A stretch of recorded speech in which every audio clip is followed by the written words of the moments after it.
Just a little bit about his productions. Again, my name's Josh Brown. We've been serving the body of Christ almost 21 years now. We predominantly work on podcasting, radio production, and then TV post-production. So closed captioning deliverables. And we have a really robust voiceover team to voice projects for churches and ministries, training tutorials.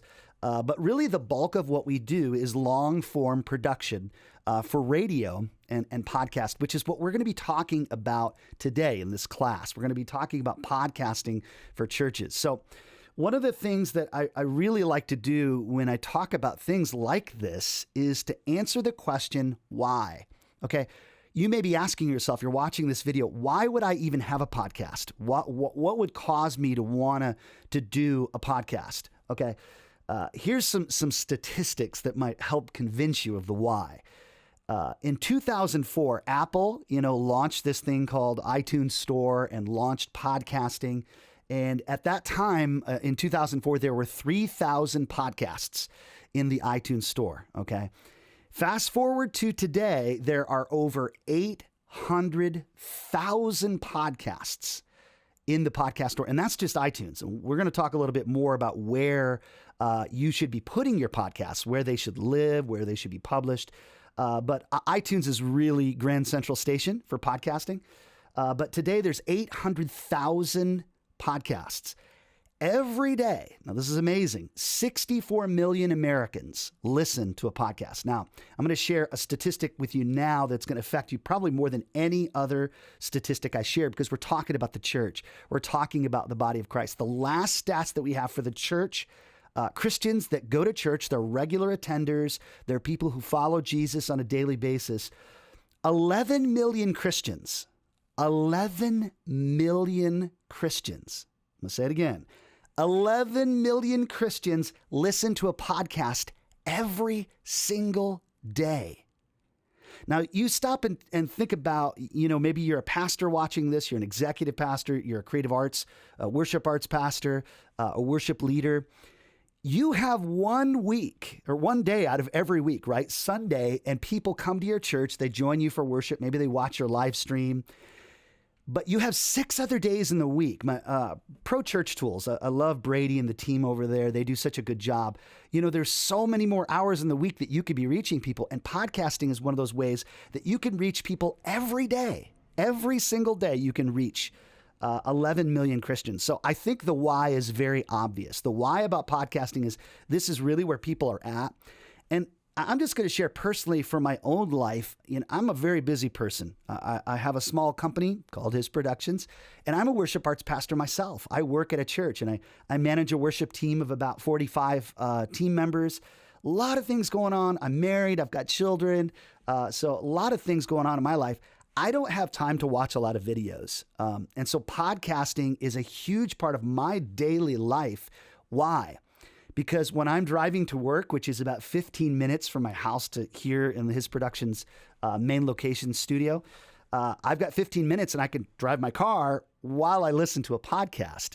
So it's super, super important to utilize something that allows people to multitask, because everybody's doing it, right? Everybody's trying to do 2 things at once. And podcasting is a great way to get your content into people's hands while they're at the gym, while they're mowing the grass, while they're commuting to work. That's a big part of the why. Now you might be saying, well, I don't have any content, right? I don't have a studio like this and a microphone like this and gear and so forth. You have content already, right? You're teaching the Word of God in the middle of the week in a midweek Bible study perhaps, or of course you're teaching on Sunday mornings, maybe a Sunday evening. You have content. Repurpose that content for a podcast stream so that people can listen anytime. Guys, on demand is the future. We have to think about that. Podcasting is on demand. I can listen when I want, how I want, where I want. And as members of the body of Christ, people bringing the Word of God to people, we need to meet people where they're at. So that's the why. I know I took a little bit, probably too much time there about the why, but we're going to switch over and we're going to go over to my computer here. And what I want to show you is the next several steps that you're going to need to take to get a podcast going for your church. And it's 6 steps. It's 6 easy steps. Okay, so let's go over to the computer now. And step one for your podcast is you need to be able to have a name. Okay. And you need to have a domain name that matches that name verbatim. So I encourage you to come to a website just like this, namecheck.com. The cool thing about namecheck.com is it checks a lot of other things as well. It checks social media usernames. It checks domains. So the first thing you need is a name. That's step one. Pray and think about what's a name that communicates the vision of the ministry that I'm involved in the podcast that I want to share. What am I going to be talking about? Okay. So that's step one is really thinking carefully about a name. And another way to make sure that name is the right one is you have to have a matching domain name. And it doesn't hurt if you have a matching social media handles. Who knows? God may take your podcast. It could blow up. You could have a podcast like Carey Nieuwhof or somebody who's got, millions of listeners every year to their podcast. You just don't know what God could do. So the name is your step one. This is the first thing that you need to do. You need to have a name. Once you've secured that name, the next thing that you need, this is step two. Step two is that you need a perfectly square graphic. And this is the graphic that shows up in all of the podcast directories. So this shows up in iTunes. It shows up in Google Play, various other places where your podcast is going to end up living. And the size of that podcast, it needs to be 3,000 by 3,000 pixels, and it can be in PNG or JPEG format, and it needs to be 72 DPI. Now, you might be saying, hey, I don't have a graphic designer even on my church. That's okay. There are people like His Productions that can help you create this graphic that you need. But the graphic needs to feature the name of the podcast, and it probably should have a picture of the person, a headshot of the person that's the main host of the podcast. If you want to see any examples of this, just go to the iTunes store and click on podcast category, and you'll see a ton of different graphics like this. So step two is a 3,000 by 3,000, so perfectly square badge or iconic style graphic for your podcast. Okay, so those are the easy things, the name, the graphic. Step three, we're going to go back over here to the computer. You need a place for your podcast to actually live. Where is home for your podcast? Where do all of the audio files, and if you do a video podcast, where do the video files, where do these all live? So you need a hosting company. Okay. There are two hosting companies that we recommend here at His Productions. And they vary in cost considerably, but their functionality is considerably different as well. So most of our clients at His Productions, they use a service called sermonboss.com. Good friend of mine, Jarrett Slack, owns this company. He comes from the Calvary Chapel movement in the Southern California area. Great guy. We've been working with Jarrett for many years. A lot of our clients use his platform.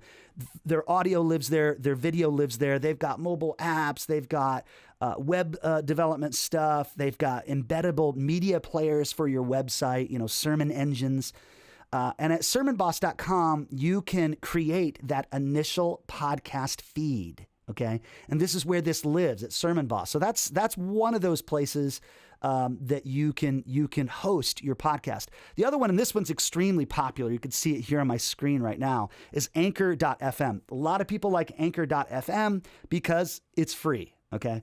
Now, with free comes limited functionality. And one of the things that I kind of dislike about anchor.fm, and I think it can affect the church, you can't control the kind of advertisements that are going to pop up on that podcast feed, okay? Not in the audio, obviously, but I mean specifically in the scroll, in the ticker tape that's part of the app, that's part of Anchor.fm. So that's my only consideration about Anchor.fm.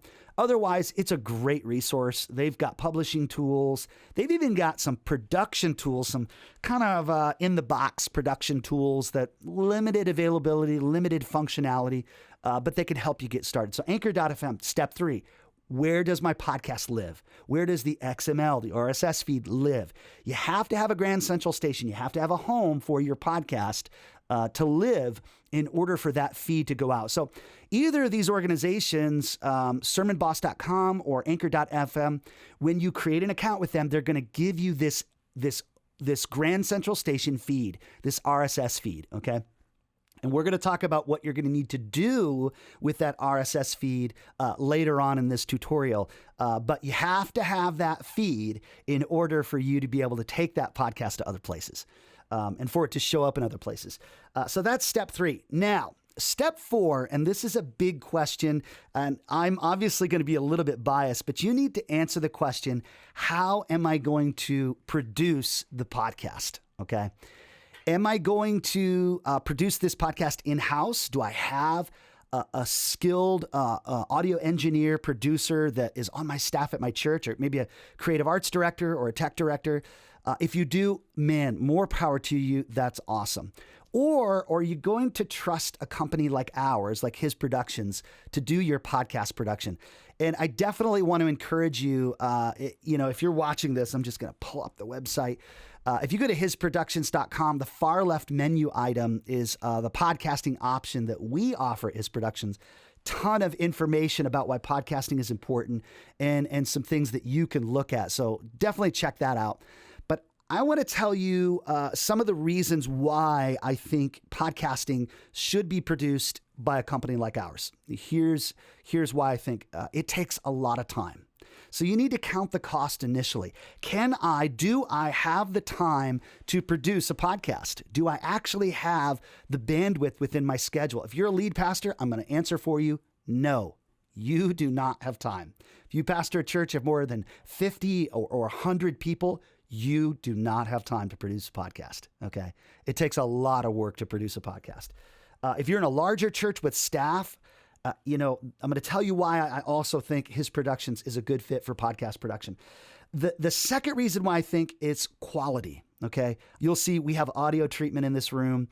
My microphone is a professional grade microphone. I run into a preamplifier to do my voiceover. We're recording on top of the line equipment. I could tell you just in my single mono channel, my recording chain for my voice, it's several thousand dollars just in equipment. So quality is a big concern. I hear a lot of podcasts out there and it sounds like the person, I'm just going to do this so that you can see. It sounds like the person's way over here and they're talking into their microphone and it just sounds like total garbage, right?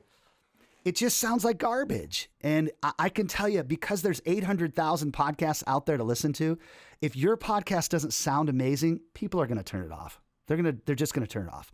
Quality is a big concern. So unless you have someone capable, able to produce a high quality audio, like that means record it properly. That means process the sound properly, put all the music together, the voiceover, the script writing. There's just a lot that goes into what I would call a really great podcast. Another thing I like to say, especially for church staffs, and this is a problem that I see in the body of Christ. Now, I'm coming from this opinion being a church staff member. I've been on a church staff for the last 20 years in some capacity, right? I've always led worship. Right now, I'm a worship arts pastor at a church. And so I'm speaking from experience, not just from a business side of things, but actually someone who serves at a church as a pastor. I believe that we've got churches all over the United States with staff. They're mediocre. They're so-so in 10 areas when they really could be excellent, professional, really, really good at what they do in 2 or 3 areas. So you know the old saying, how many hats is that person wearing? I think a lot of times the worship and the tech people like myself, we end up wearing 10, 11, 12 different hats. We get stretched so thin with our time that the product, forgive that term, but the results that we're bringing, they're really subpar. So I think that if you're like most churches, your staff probably already has enough to fill a 50 and 60 hour work week, right? So if they're to take on another podcast, they don't have the time.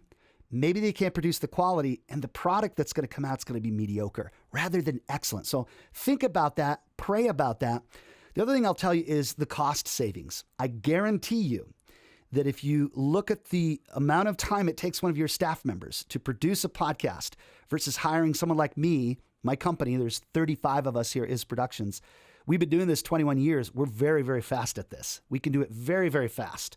And so I'm pretty sure that we're actually going to produce a podcast for less than it costs you to pay your staff member to do it. That way your staff member can focus on other things. And I want to say this, the last thing that on the discussion of content and mediocrity versus excellence is that I really also think that a lot of churches, particularly in the podcast world, They're focusing on the tech. They're focusing on the kerchunking, right? Putting stuff together, assembly of a podcast. And content itself, the story, right? The heart of the vision of the ministry you're trying to communicate is really just rushed through. So my biggest sell, I'll tell you that, His Productions, is we take care of the daily kerchunking, right? Assembly, the mechanical stuff, the sound processing, the editing.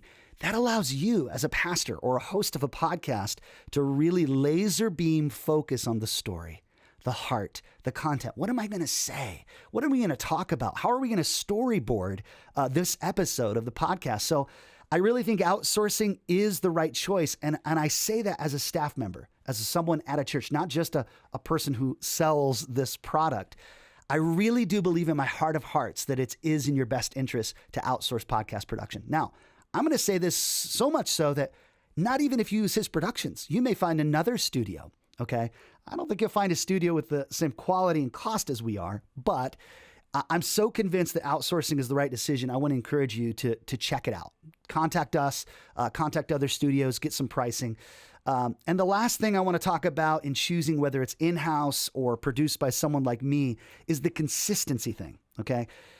I have a routine with the many, many podcasts that I listen to, right? I listen to the same ones on my drive to work.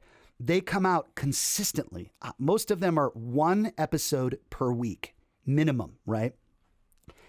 If you don't have the time, or a staff member that has the time to be able to do that, and you're starting to put out podcasts every week and then maybe every 3 weeks and then all 2 months go by, I'm telling you, you're not going to have subscribers. You're not going to have listener retention.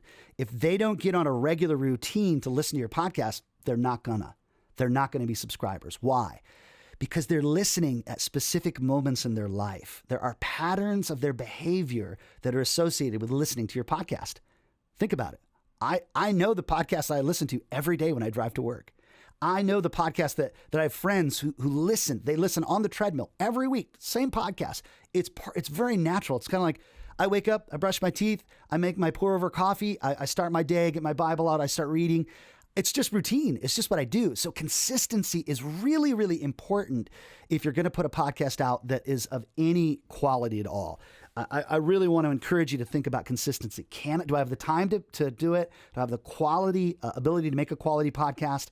And can I consistently do those two things? Can I consistently provide the time it takes and the quality of an episode in order for people to really, really retain what they're hearing and ultimately subscribe to my podcast? Okay, so that's my last little bit about whether you produce in-house or podcast. Now, I want to shift gears. I want to talk about recording.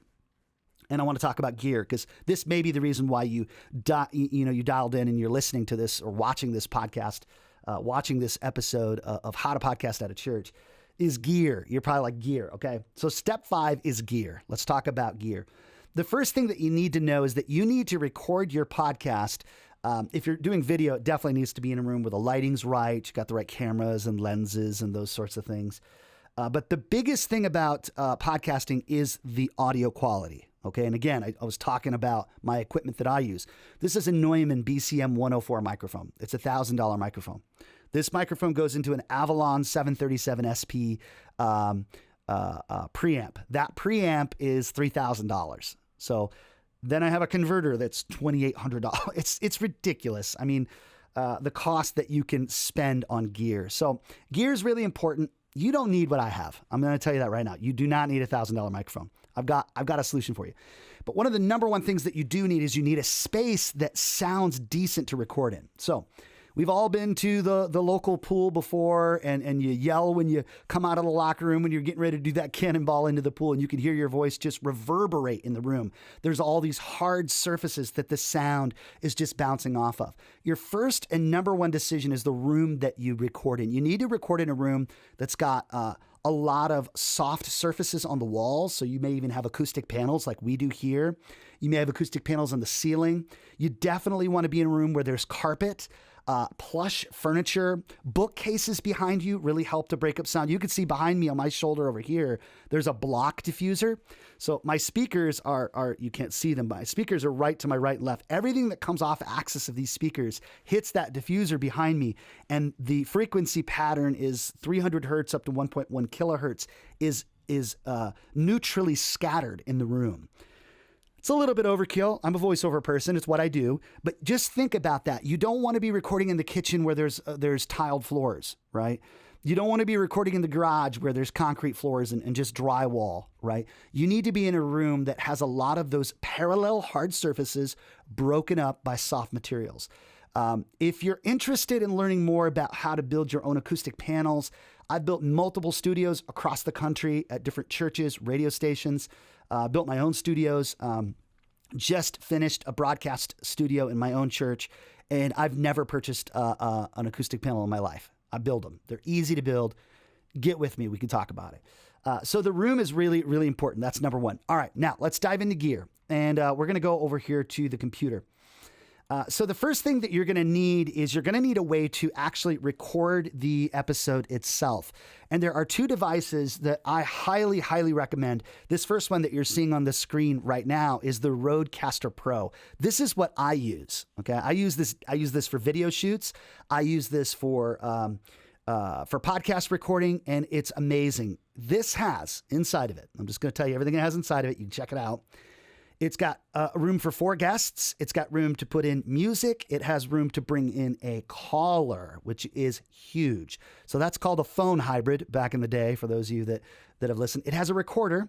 It has Aphex audio processing. Remember I said I have this thing called an Avalon 737. Makes my voice sound really nice. The Aphex inside of this box does similar things. This has a headphone amplifier in it. 4 channels of headphone amplifiers. This has a way to trigger audio files. Like if you want to put a laugh track or you tell a joke and you want the drummer to do ba-dum bum, you can have that inside of the Rodecaster. These colored buttons here fire that. This also has SD recording built right in. This means you don't need a converter, an audio converter. You don't need a computer with this. This box has everything inside of it for you to do a podcast with 4 people and even a caller that calls in, okay? Rodecaster is my number one go-to, game changer, gotta have device for a quality podcast. Okay, you're watching, you might say, that's a little bit spendy, Josh. I don't want to spend $600. I got it. Hey, it's okay. Now let's look at this next item. This next item is called the Zoom PodTrack P4. Considerably less money, less features, $200. And you'll notice everything I'm showing you is at Sweetwater. Highly recommend buy your gear at Sweetwater. Great people. They double the manufacturer's warranty on products. Amazing company. I bought all my gear, my guitars, everything from them. Anyway, no more sales ad for Sweetwater.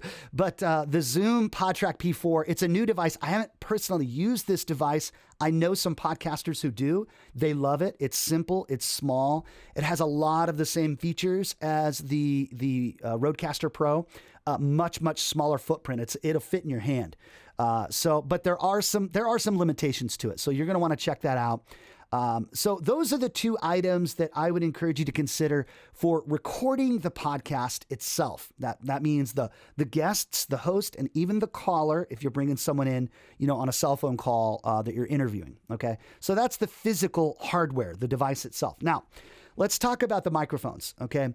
Obviously, like I said, not very many people are going to be using a Neumann BCM 104. Hey, if you've got the budget to do it, do it. This thing's awesome. Sounds great. Okay. If you got the money to buy 4 channels of Avalon 737, which would be about $12,000, hey, by all means, go for it. I'm a quality nerd, man. If you can get that kind of quality, you can afford it, do it. Okay. If you can't, there are some other options. My number one choice for a podcast microphone is made by Shure, and it's called the SM7B. You'll see it here on the screen right now, but you're also seeing this with another device called the Cloudlifter CL1 bundle, okay? This microphone itself is about a $400 microphone, but this little blue box I don't know why. It just makes this microphone sound better. I shouldn't say I don't know why. I do know why. The microphone's a dynamic microphone. It's not a condenser like this, so it has a lot of low output. The Cloud Lifter is a preamplifier similar to the Avalon that just boosts the signal of this dynamic microphone, and it makes it sound amazing. Okay, this microphone, if you watched any podcast, Joe Rogan or any of these other guys, this is the microphone, Carey Nieuwhof, this is the microphone they're using. Okay. The Shure SM7B is the right microphone. I believe it needs to be used in conjunction with the Cloud Lifter myself. You could use it without, but I suggest using the Cloud Lifter. There's something about it. It just sounds really good. I've got a lot of podcasts that I produce. They use this combination of gear. Really, really great results. Really great results. So that's my number one choice for a microphone. Okay. The next thing, and you'll see here on the screen, and I have actually used these in some podcasts. It's the Rode PodMic cardiodynamic broadcast microphone. It's $100. Okay. Is it going to sound like the Shure SM7B? No. Is it going to sound like my Neumann? No. But it's going to sound pretty good. Okay. It's going to sound pretty good. So those are the two things that I would suggest in terms of microphone. There's plenty of others that people use. And I just realized that I didn't put the boom arm. You're going to need these as well. So if you're looking at the screen right now on the computer, one of the other things that you're going to need is you're going to need one of these desk-mounted microphone boom arms. I have 4 of these exact boom arms that I use for a podcast that I record for my church. They're great. We use the PodMic Pro. They work great. Okay. So you're going to need those. You're going to need obviously the XLRs to connect these to. So we've got our device that we're recording with. We've got the microphones that we would use, these boom arms. Now let's talk about headphones. Okay, I want to tell you one thing. I've been a voiceover artist, again, 20 years. I never use headphones when I do voiceover. Never. And a lot of people think, that's crazy. Well, I personally think that my own ears, listening to my voice in a room, allows me to make better adjustments than a reproduction of the sound of my voice in my ears with headphones. I'm convinced of that. I could do better as a voiceover artist with my inflection and the way that I speak, just naturally listening to my own voice. So I'm going to say this about the headphones. You don't even need headphones to produce a podcast unless you have a collar. You got to be able to hear that cell phone signal that's patched into your Rodecaster Pro or your PodTrack 4. You got to be able to hear what the person's saying. Like all 4 people have to hear what the person's saying through the cell phone, and you need to be able to hear your voice too once you have those headphones on. So if you're planning on just doing a podcast like with you and one other person, maybe a lead pastor and your worship arts pastor, something like that, you don't even need headphones. You won't even need these. You do need them if you're going to do interviews. So just keep that in mind. You can expand to that in the future. So that's gear, guys. That was step 5. We talked about the gear that we need. Step 6 now, and this is probably the most one of the most important steps in podcasting for your church. It's publishing. Okay. Now the publishing, you have to be on 3 platforms. Okay. You got to be on iTunes. You got to be on Google Play. You got to be on Spotify. Okay. There's a ton of other platforms to be on, Stitcher and TuneIn and all sorts of different Podbean. There's a ton of those. How do you get your podcast on iTunes? How do you get it on Google Play? How do you get it on Spotify? You remember the hosting companies that we talked about before, sermonboss.com, anchor.fm. They're going to issue you an XML or an RSS feed from their services. You will then take that XML and RSS feed and you're going to submit that to the directories that you want the podcast to show up on. Okay. Imagine that your podcast is like a magazine subscription, right? The time that you subscribe to the magazine every month, it comes into your mailbox, right? It's just there. That's what subscription to a podcast is, okay? They go to iTunes and they find, hey, I want to listen to this podcast. They subscribe and it just starts coming to them automatically. But you got to get it submitted to those directories. Companies like Sermon Boss, his productions can help you with getting your podcast initially set up, not only with graphics, but with submission to iTunes, Google Play, Spotify. I know that Anchor.fm has some built-in ways that they take your RSS feed and they get it out to those directories. So publishing is step 6. Okay, let's review. Let's talk about these 6 ways, 6 steps for podcasting for your church. Step 1, remember, you need to have a name for your podcast. You need to have a matching domain, and you should even have matching social media handles, okay, for your podcast. That's step 1. Step 2 is you need to design a graphic that embodies that podcast name. That graphic needs to be 3000 by 3072 DPI, okay? Step 3 is you need to pick a hosting company, a place where your podcast is going to live. And we said Sermon Boss and Anchor.fm are going to be great places for you to host your podcast. Okay. Step 4 is deciding how am I going to record it and how am I going to produce it?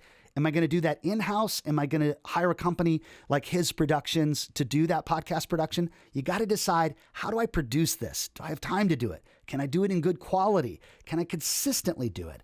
Am I spreading my staff too thin? Church leaders, think about that carefully. Step 5 is the gear. What's my budget for gear? Am I going to go with the Rodecaster and the Shure SM7B and the Cloud Lifter? Am I going to go with a Neumann and an Avalon and a universal audio converter and a Mac Pro computer? How am I actually going to record my podcast? And remember, the room is really important. The location where you record is very, very important. So gear is really important. Or am I going to go with like the PodTrack 4 that's made by Zoom and the PodMic made by Rode, a less expensive option? They're going to do just fine for you. So gear is a big decision, step 5. Step 6 is publishing. So I record my podcast, I get them produced, I put them on sermonboss.com, I put them on anchor.fm, and then they are published. They go out to all these directories.